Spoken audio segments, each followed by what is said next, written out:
एक बात हमारी सुनो। दुनिया भर के हम पे प्रश्न आते हैं कि महाराज जी ठाकुर जी हमसे प्रेम करते हैं, इसका प्रमाण क्या है? कोई कहता है कि हम 5000 जप करते हैं तो ठाकुर जी हमसे प्रेम करते होंगे। कोई कहता है हम बड़े बड़े उत्सव करते हैं तो ठाकुर जी हमसे प्रेम करते होंगे। हम गिरिराज जी की हर महीना परिक्रमा लगाते हैं, ठाकुर जी हमसे प्रेम करते होंगे। हम बड़ी बड़ी कथाएं कराते हैं, ठाकुर जी हमसे प्रेम करते होंगे। हम बड़ी बड़ी कथा करते हैं, ठाकुर जी हमसे प्रेम करते होंगे। ये सब मन बहलाने वाली बातें हैं। मूल रूप से ठाकुर जी जिससे प्रेम करते हैं उसके अंदर 3 लक्षण होंगे। सबसे पहले कथा के प्रति अति रुचि। एक तो होती रुचि और एक होती अति रुचि। मतलब पता चल जाए कि कोई कथा एवे वारी है तो 100 काम बाद में, पहले कथा सुनेंगे जाके। ऐसी रुचि चित्त में है तो समझो आप ठाकुर जी के प्रेमी। दूसरी बात, जितनो आनंद जितनो सुख आपको श्री ठाकुर जी को मंदिर में देख करके होवे, उतनो ही सुख उनके वैष्णवन को देख करके है जाए तो समझो ठाकुर जी आपसे प्रसन्न। अरे एयरपोर्ट पर अमेरिका में, कनाडा में, ऑस्ट्रेलिया में कहीं पे कोई तिलकधारी दिख गयो, कंठी वारो दिख गयो, नाचन लगे आप, मानो जैसे राधा रमणी दिख गए हो, इतने आनंद में भर गए वाकू देख करके। भले ही परिचित नहीं है, अपरिचित है, तो समझो ठाकुर जी आपसे प्रसन्न। और तीसरा, गैया और गैया से उत्पन्न हेवे वारी दूध, घी, दही आदि आदि गौरस और पंचगव्य यानी कि गौमूत्र, गौ गोबर आदि, इनके प्रति घृणा बुद्धि नहीं होना। अगर इनके प्रति कहीं भी घृणा बुद्धि है, गैया को गोबर देख के, गौमूत्र देख के नाक बंद कर रहे हैं, हम नहीं रुक सकते, यहां पे बैठा ही नहीं जा रहा, इतनी दुर्गंध आ रही है। सो ठाकुर जी के मंदिर में जब तुम जाते हो ठाकुर जी नाक बंद कर लेते हो, जा में तो दुर्गंध आ रही है मुंह, मेरी गैया तो या दुर्गंध आवे या तो मुंह दुर्गंध आ रही है। तो 3 लक्षण, कथा प्रिय लगे, भगवत भक्त प्रिय लगे और गैया प्रिय लगे, तो समझो ठाकुर जी को आप प्रिय लगते हो। बाकी सब साधन तो केवल पुण्य अर्जन करने के लिए होते हैं। नाम जप, यज्ञ, व्रत, अनुष्ठान, परिक्रमा, यहां से तो केवल पुण्य कमा रहे हो आप। ठाकुर जी को कमानो है तो इन 3 चीजों से प्रेम करो, कथा, वैष्णव और गैया। तो गैया के पास में लेके गए और ठाकुर जी को झाड़ो आदि दियो। इस प्रकार भगवान ने पूतना का वध किया। अब आगे राजा परीक्षित ने सुखदेव जी के चरणों में प्रणाम, क्योंकि अब सीधे पूतना मर्दन की कथा के बाद सुखदेव जी सीधे पहुंच रहे हैं, 3 महीना के है गए ठाकुर जी। तो प्रश्न मन में उठा कि भैया ये जब एक एक दिना इतने विस्तार से बता रहे तो फिर 6 दिना के बाद सीधे 3 महीना पे ही क्यों पहुंचे? बीच में ठाकुर जी की कोई लीला ही नहीं बताई। तो बोले परीक्षित को थोड़ा भय लगने लगा। आनंद तो बहुत आ रहा था, नेत्रों से आंसू गिर रहे हैं ठाकुर जी की लीला सुन के, लेकिन मन में थोड़ा सा हल्का सा संकोच उसके चित्त में आया कि मेरे जीवन के 7 दिन बचे हैं बस, और आज 5वां दिन है। मतलब परसों तो तक्षक सर्प आके डस देगा, उसका भय नहीं है परीक्षित को। परीक्षित को यह भय है कि कहीं परसों का दिन आ गया और ब्रज लीला ही रही, आगे लीला ही नहीं सुन पाया, मैं पूरी कृष्ण लीला विस्तार से नहीं सुन पाया, तो फिर दिक्कत हो जाएगी। ये अधूरी कथा छोड़ के मुझे नहीं जाना, मुझे पूरी कथा सुननी। तो उसने चरणों में निवेदन करते हुए कहा, हे सुखदेव जी महाराज, आप जो कथा सुना रहे हैं मैं इतना डूब रहा हूं उसमें, मैं इतना आनंद में चला गया हूं, पर मुझे कहीं ना कहीं समय की बाध्यता है। मुझे परसों तक्षक सर्प दस देगा, कम से कम उससे पूर्व में ही आप मुझे संपूर्ण लीला सुनाओ। शुकाचार्य जी बोले वैसे तो जब तक हम बैठे हैं तब तक तक्षक आएगा नहीं यहां पर, लेकिन एक ब्राह्मण ने 7 दिन की अवधि दी है, तो ब्रह्म वाक्यम जनार्दनम, तो 7 दिन का मर्यादा तो रखनी पड़ेगी। इसलिए अब कुछ कुछ प्रसंग ही जो जरूरी हैं, जो बहुत सुखदायी, उनको मैं सुनाऊंगा। इसलिए अब अचानक से श्री सुखदेव जी महाराज 3 महीना, फिर सीधे 1 साल, फिर 3.5 वर्ष, फिर 6 वर्ष, फिर इस प्रकार ब्रज लीला ज्यादा विस्तार नहीं करी भागवत में। उसका विस्तारीकरण फिर अष्ट सखाओं के अपने पदों में किया, भावों में किया, बाद में फिर बहुत विस्तार हुआ। पर उस समय सुखदेव की, परीक्षित की समय की बाध्यता देखते हुए सूक्ष्म में ही कहा।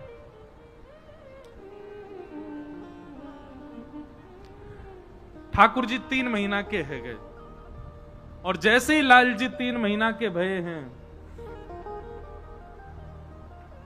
3 महीना के ठाकुर जी ने आज पहली बार करवट बदली, और करवट बदलते ही महाराज करवटोत्सव हुआ।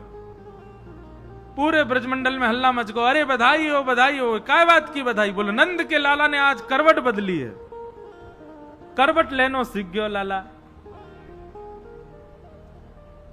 अब सब ब्रजवासियों को यह सुख लग रहा है, अभी तो करवट लेनो सीखो, एक अजुदना में बैठनो सीखेगो, फिर चलनो सीखेगो, फिर हमारे घर आए करेगो, हमारी गोद में बैठे करेगो, हम ते काका बोलेगो, हम ते चाची बोलेगो, हम ते भाभी बोलेगो। सब लोग उस उत्साह में उत्सव मना रहे हैं।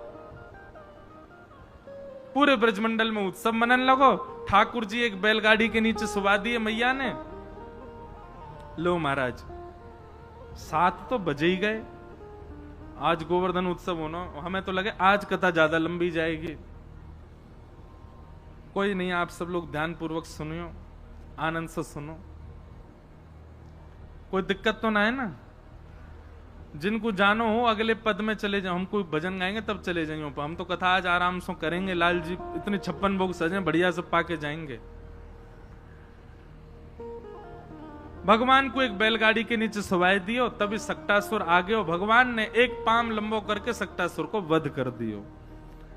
सकट भंजन लीला सुनाई गई। तत्पश्चात एक दिन भगवान यशोदा मैया की गोद में पौधे भये, तभी कंस के द्वारा भेजो गयो तीसरो राक्षस आयो, वह को नाम का तृणावर्त। और तृणावर्त जैसे ही आयो, भगवान ने मन में विचार करी,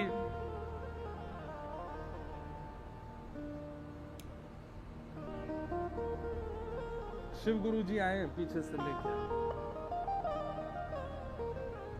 इधर देखो, यहां देखो।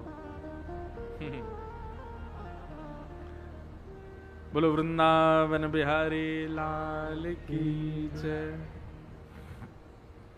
तो तृणावर्त नाम का दैत्य आया, भगवान मैया की गोद में पौड़े भये। ठाकुर जी ने मन में विचार करी, ये बवंडर के रूप में तृणावर्त आयो है, हमको उड़ा के ले जाएगो, और कहीं हमारे संग यशोदा मैया को ले गए हो तो या को मार नहीं पाएंगे। तृणावर्त के आवे के सूचना जैसी ठाकुर जी को पता चली, भगवान ने दूध पीते पीते अपनो इतनो वजन बढ़ा लियो, यशोदा मैया के पामन में भार लगन लगो। मैया बोली, मुझे लगा लाला ने आज ज्यादा दूध पी लियो दिखे हैं, इतनो भारी है गयो। सो यशोदा मैया ने आंगन में पलना में ठाकुर जी पड़ा दिए, स्वयं भीतर चली गई। ठाकुर जी बोले जे ठीक है। इतने में तृणावर्त आए और महाराज जैसे ही उठा करके ठाकुर जी को आकाश में ले गए। भगवान ने आकाश में जाते ही तृणावर्त को गरो पकड़ो और पकड़ करके नीचे पटक दियो, और तृणावर्त को वध है गयो। सब ब्रजवासी दौड़े दौड़े गए, अरे लाला हवा उड़ा के ले गो, हवा उड़ा के ले गो। उसको हवा बोलते हैं आज भी। अरे नेक्स्ट से लाला को हवा उड़ा के ले गो। सब पीछे पीछे दौड़े, थोड़ी दूर जाकर के देखा तृणावर्त शांत, ठाकुर जी एक शिला पर अब बैठनो सीख गए, नेक्स्ट से बैठे हुए और मंद मंद मुस्कुरा रहे हैं। यशोदा मैया ने जाके हृदय से लगायो, कहीं लाला को लगी तो नहीं, सब सुरक्षित। सब ब्रजवासी जब भी कोई राक्षस मरता है तो पता क्या सोचते हैं? बोले भैया हमारे ब्रज की इतनी निष्ठा, हमारे ब्रज की इतनी महिमा है, ये राक्षस आमे तो हैं या ब्रज में कछु ना कछु उत्पात करवे, पर या ब्रज की सीमा में इतनी महिमा है कि या में भजन करवे वारो ही रह सके, और इन सबन के भजन ना है या हमारे ये ब्रज में आते ही मर जामे। कोई ये ना सोच रहा हो कि ठाकुर जी मार रहे हैं उन्हें, सब यूं सोच रहे हैं ब्रज में कोई प्रवेश ही ना कर सके बिना भजन के। अरे यहां तृणावर्त के वध में लिखा भी है कि सब ब्रजवासी कह रहे हैं, बोले अपने पाप ते मर गो, हमारे ब्रज में पापी रह ही ना सके, टिक ही ना सके, पूतना ही मर गई, सक्टासुर आयो मर गयो, तृणावर्त आयो जो मर गो। किसी के भी मन में ये नहीं आ रहा है कि नेक्सो लाला ही मार रहा है। एक जगह वर्णन भी आता है कि जब भगवान ने सक्टासुर को मारा तो मैया ने पूछी इतनी बड़ी बैलगाड़ी कैसे गिर गई? तो ब्रजवासी बोलो मैया मैं बताऊं? बोले हाँ। मैया तेरो नेक्सो सो लाला है ना, जाने अपनो पाम इतनो लंबो कियो, ऐसे करके मैया जाने बैलगाड़ी मारी, सुई बैलगाड़ी पलट गई। अप्रेमयम बलम तस्य बालकस्य न ते विदु। मैया वह बालक को अपने पास बुलावे, एक रेपटो दियो। अरे झूठ बोले, तेरी मैया की उम्र की मोते आनंद ले रहा है, मेरो 3 महीना को लाला जाने इतनो लंबो पाम कियो अपनो। वो बालक बोलो मैया तेरी सौगंध खा के कह रहा हूं, मैंने अपनी आंखन ते देखी याने इतनो लंबो पाम कियो। मैया ने पकड़ के दूसरा रेपटो दियो, भाग जाए यहां, दिखियो मत, सौगंध और खा रहा हूं मेरी, मेरो लाला नेक्सो सो इतनी बड़ी बैलगाड़ी गिरा सके। ठाकुर जी मन ही मन मुस्कुरा रहे हैं कि इन ब्रजवासियों को किंचित ये भाव ही नहीं आता कि मैं कर रहा हूं।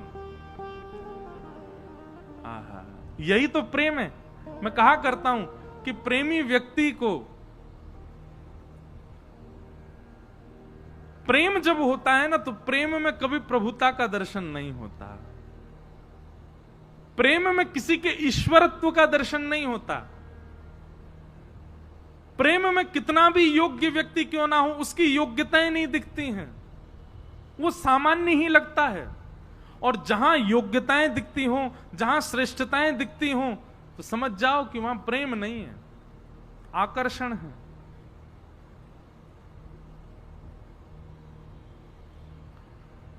ठाकुर जी 1 बरस के है गए, अब 1 बरस के लाला है गए, लेकिन अभी तक नामकरण नहीं भयो। तभी श्री गर्गाचार्य जी महाराज आए और गर्गाचार्य जी महाराज ने आकर के दोनों बालकन को नामकरण कियो। अयम ही रोहिणी पुत्रो रमय श्रुहिदो गुणै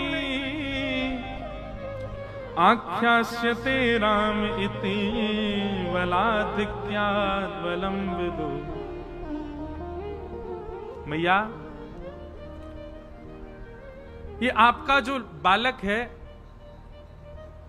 ये रोहिणी का पुत्र बलराम, इनका नाम मैं राम रखता हूं, पर बल की अधिकता के कारण इनको संसार बलराम कहकर के पुकारेगा।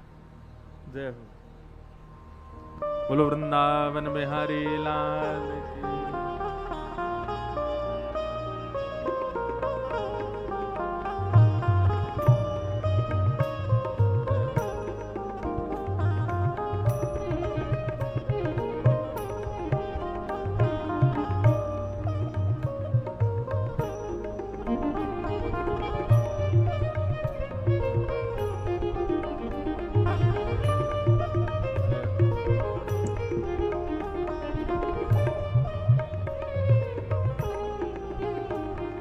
परम सौभाग्य है, परसों कथा में पूज्य पिताजी महाराज आए, हमारे दीक्षा गुरुदेव जिनसे हमको दीक्षा मिली, और आज हमारे शिक्षा गुरुदेव पधारे हैं, जिन्होंने बालक की उंगली पकड़ करके हमको व्यासपीठ पे जिन्होंने बैठाया, वो पधारे हैं। ऐसे परम पूजनीय प्रातस्मरणीय श्री शिव प्रसाद उपाध्याय गुरु जी आए हैं, क्योंकि ब्रज की कथा है। ब्रज में जब भी अवसर होता है रहने का, तो गुरु जी से प्रार्थना रहती है कि गुरु जी आप नित्य पढ़ाओ। हम कथा करने आते, उससे पहले गुरु जी पढ़ाने ही आते हैं, रोज पढ़ाते हैं, कुछ ना कुछ नए नए विषय चिंतन होते रहते हैं। तो आज गुरु जी से प्रार्थना की कि आप पधारें, तो आज अभी विद्यालय से ही आ रहे हैं सीधे, क्योंकि नित्य विद्यालय होते हैं, सब बालक पढ़ते हैं वृंदावन में। ऐसे हमारे गुरुदेव पधारे। आप सब श्रोता मथुरावासीन की ओर से गुरुदेव को बारंबार प्रणाम। तो बलराम जी का नामकरण संस्कार हुआ। गर्गाचार्य जी ने बताया, बोले मैया ये रोहिणी नंदन है, इनका नाम मैं राम रखता हूं, पर बल की अधिकता के कारण पूरा विश्व इनको बलराम कहकर के पुकारेगा। इनके और भी कई नाम होंगे, संकर्षण आदि। और अब आए छोटे लाला की बारी, और छोटे लाला के अनेक भाव कहते भये गर्गाचार्य जी समाधिस्थ हो गए, अनेक अनेक भाव सब सुनाते हैं, भागवत जी में वर्णन भी है। परंतु श्री गर्गाचार्य जी समाधिस्थ हुए, और समाधिस्थ के बाद जब पुनः अपने भाव में आए तो नामकरण संस्कार करते हुए कहने लगे कि बहुनी सन्ति नामानि रूपाणि च सुतस्य ते गुणकर्मानुरूपाणि तान्यहं वेदनो जना। भैया आपको जो छोटो लाला है ना, या के एकाद नाम ना है, या के तो बहुत सारे नाम है। गुण के अनुसार, कर्म के अनुसार आपके इस बालक के अनेक नाम। अच्छा एक बात सुनिए, कल ही गुरुजी से चर्चा हो रही थी गणपति के विषय में, श्री गणेश जी के विषय में। तो गुरुजी ने एक बात बताई, बोले कि देवताओं के नाम उनके गुण और उनके कर्म के अनुसार होते हैं। जैसे उनके गुण होते हैं, जैसे वे कर्म करते हैं, जैसे उनकी क्रिया होती है, वैसे उनके नाम रखे जाते हैं। हमारा उल्टा है, हमारे नाम रख दिए जाते हैं भले ही हमें वो गुण बिल्कुल ना हो। बहनों का नाम है गीता, लेकिन गीता जी का एक श्लोक भी नहीं आता है।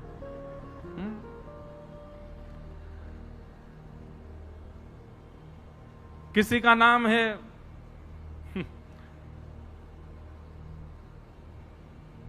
अब सबके अलग अलग नाम है, पर वो कईयों को तो अपने नाम का अर्थ ही नहीं पता। आजकल एक नए गुरुजी आए हैं संसार में, गूगल गुरुजी, वो नामकरण करते हैं सबका।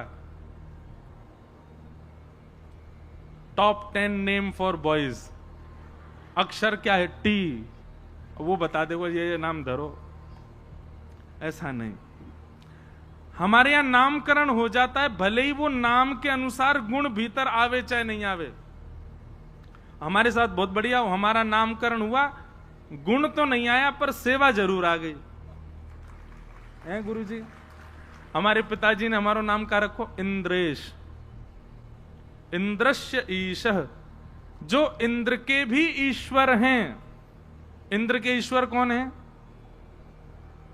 जब ठाकुर जी ने गिरिराज जी धारण किए, 7 दिना 7 रात्रि पर्यंत गिरिराज जी धारण करके रखे, 7 दिना में ही महाराज इंद्र को चौकड़ी याद आ गई अपनी, तुरंत चरणन में आयो, पिता गुरुस्तम जगताम अधीशो, आप ही मेरे पिता हो, आप ही मेरे गुरु हो। वही समय ठाकुर जी को नाम पड़ गया इंद्रेश। तो हम इंद्रेश तो नहीं बने, पर वही गिरधर गोपाल सेवा में आ गए, ठाकुर जी सेवा करा रहे हैं।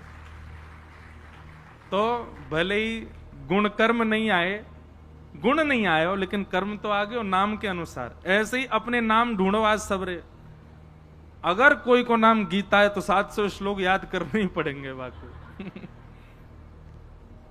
अगर किसी का नाम राम है तो उसको पतिव्रता होना चाहिए, उसको पत्नी व्रत धारण करना चाहिए। अगर कोई को नाम कृष्ण है तो या को मतलब ये नहीं 16,000 ब्याह कर ले। अगर नाम कृष्ण है तो ज्ञान धारण करे।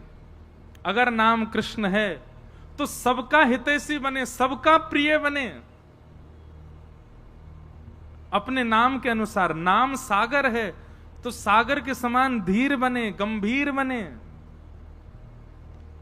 चंचलता अपने चित्त से त्याग करे। नाम प्रेम है तो प्रेम ही दिखे, प्रेम में ही रहे।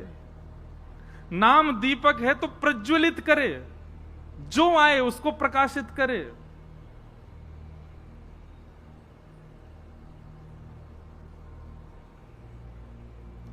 ऐसे अपने नाम आज ढूंढो सबरे, अपने नाम का अर्थ, और फिर देखना मैं हूं ऐसा। नाम तो दयाराम और लिए डंडा डोला सबन के पीछे मार तो हूं। ऐसो काय बात को भैया। नाम है गंगा तो गंगा की तरह शीतलता हो, गंगा की तरह पवित्रता हो, जो संपर्क में आए वो भी पवित्र हो जाए। आज बहुत बढ़िया सूत्र मिल रहा है कि भैया हम लोग हर दिन कुछ ना कुछ अपने अंदर करने का प्रयास करते हैं कि ये शुद्ध करेंगे। अब यही करो, बोले जो नाम है वैसे हम है जाएं, जैसा नाम है वो गुण हमारे भीतर आ जाए। अब देखना, मैं निश्चित दावे से कह रहा हूं, कल मंच पे एक ऐसे नामों की लिस्ट आएगी जिनका यूं पूछेंगे इनका अर्थ क्या होता, महाराज जी ये बताओ, इनसे क्या सीखे। तो गुण और कर्म के अनुसार नाम रखे जाते हैं। अरे कहां तक कहें, राक्षसों के नाम भी गुण और कर्म के अनुसार ही थे। हिरण्यकश्यप, जो स्वर्ण की तकिया, कश्यप कहते हैं तकिया लगा के सोता हो, हिरण्यकश्यप। भोग वृत्ति लोभ जिसके अंदर अधिक मात्रा में, वो हिरण्यकश्यप। और संग्रह वृत्ति लोभ, इकट्ठा करने वाला लोभ जिसके अंदर हो, उसका नाम हिरण्याक्ष। उसकी आंखों में ही हिरण्य मतलब सोना ही सोना दिखता है उसको।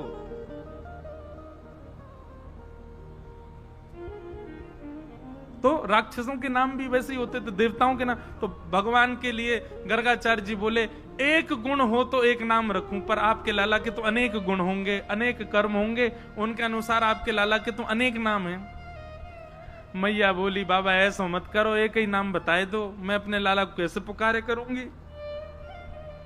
तब गर्गाचार्य जी कहते हैं, आसन वर्णास्त्रयो ह्यास्य गुह्यतो नुयुगम तनु